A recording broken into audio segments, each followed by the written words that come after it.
Birds in general are the most beautiful things to watch in the wild. Their antics are fascinating, and you can get a lot of pleasure just by looking at them through binoculars.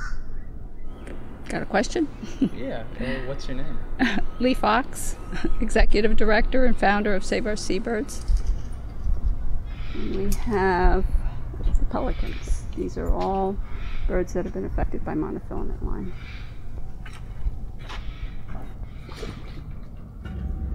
Yeah, these are neat birds. Even with their horrible wings, they're able to get all the way up on that top perch.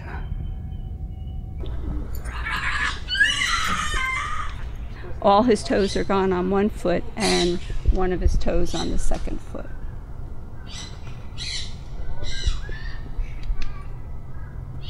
He was standing on a mangrove root and his wing was outstretched to the fullest. And when I got there, he was being held around the leaves of a mangrove tree with 10 inches of monofilament line. And if I hadn't spotted him, he would have stayed there until he died. And it was a baby. It was that year's baby. So it doesn't take much. It doesn't take much at all. Don't leave any line on them. Cut it out or bring it to somebody that can.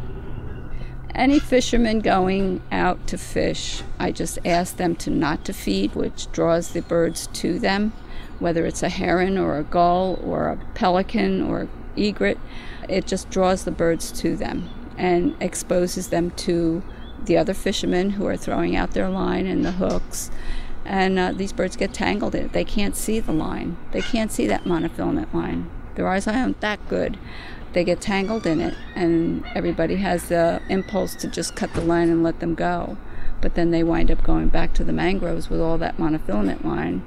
It gets caught up in the leaves and the branches and leaves the bird hanging there until he dies.